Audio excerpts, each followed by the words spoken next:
ఉన్నాను, తిరుపతి వాసులందరికీ చెప్తా ఉన్నాను, వైసీపీ వాళ్ళు ఇచ్చిన డబ్బులు అవి తిరిగి స్వామివారికి హుండీలో వేసేయండి. ఎందుకంటే అది స్వామివారి సొమ్ము, అది మంచిది కాదు. మనకి చాణక్యుడు చెప్తాడు, భగవంతుడి సొమ్ము మనం తీసుకుంటే తరాలు ఎగిరిపోతాయని. అందుకని చెప్తా ఉన్నాను, వైసీపీ నాయకులు ఇచ్చిన, మీరు సాక్షాత్ వెంకటేశ్వరుడి పాదాల కింద ఉన్నవారు, మీరు తిరుమల వెంకటేశ్వరుని సేవించుకునేవాళ్ళు, ఆ డబ్బులు దయచేసి ఇచ్చిన తీసుకుని వెంకటేశ్వరం టీటీడీ హుండీలో వేసేయండి. దాన్ని అక్రమంగా తీసుకుని మీ ఓట్లను కొనుగోలు చేయడానికి భూమా కరుణాకర్ రెడ్డి గారు వారి మనుషులందరూ చేస్తా ఉన్నారు. వడ్డీ కాసులు వాడి సొమ్ముని అడ్డంగా దోచుకుంటున్న మనకి భూమన కరుణాకర్ రెడ్డి గారి డబ్బు భవిష్యత్తులో తెలుస్తుంది. ఎక్కువ కాలంలో లేదు, కూటమి ప్రభుత్వం వస్తుంది, ధర్మం గెలుస్తోంది, మనకి కూటమి ప్రభుత్వాన్ని సాధిస్తోంది, కూటమిదే పీఠం.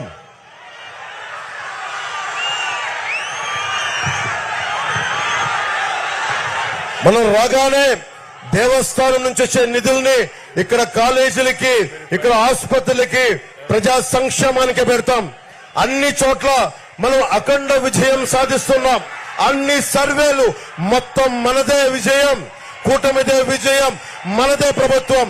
నేను అడుగుతున్నారు, ఒకటే మిమ్మల్ని కోరుకుంటా ఉన్నాం, మనకి ఎంపీ అభ్యర్థిగా 3 పార్టీలు ఉన్నాయి. ఇక్కడ మనకి ఎంపీ అభ్యర్థిగా వరప్రసాద్ గారు మనకి కమలం గుర్తు మీద జనతా పార్టీ, మనకి భారతీయ జనతా పార్టీ మీద పోటీ చేస్తున్నారు.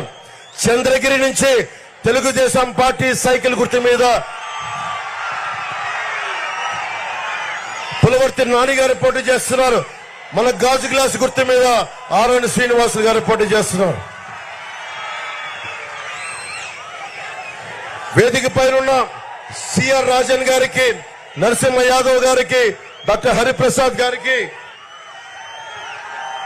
చంద్రప్ప గారికి, సుగుణమ్మ గారికి, కిరణ్ గారికి, అజయ్ కుమార్ గారికి, మోహన్ గారికి, చిట్టిబాబు భీమనేని గారికి, ఏం రత్నం గారికి, ఏ కృష్ణ గారికి, లక్ష్మీపతి గారికి, వినోద్ కోట గారికి, భారతీయ జనతా పార్టీ నాయకులు భానుప్రకాష్ రెడ్డి గారికి, అందరికీ నా హృదయపూర్వక ధన్యవాదాలు తెలియజేసుకుంటూ, ఇప్పుడు తక్కువ సమయం ఉంది కాబట్టి మీ అందరినీ ఉద్దేశించి అన్ని చంద్రబాబు గారు చెప్తారు. మనకి వారి మాటలు విందాం, వారి సందేశం విందాం.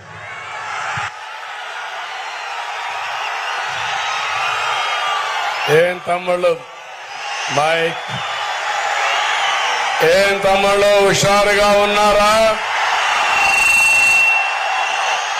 వెంకటేశ్వర స్వామి పవిత్రత కాపాడడానికి హుషారుగా ఉన్నారా లేదా? ఏమమ్మా ఆడబిడ్డలు హుషారుగా ఉన్నారా? తిరుపతిలో దొంగలు పడ్డారు. ఆ దొంగల్ని ఎదుర్కోవాలంటే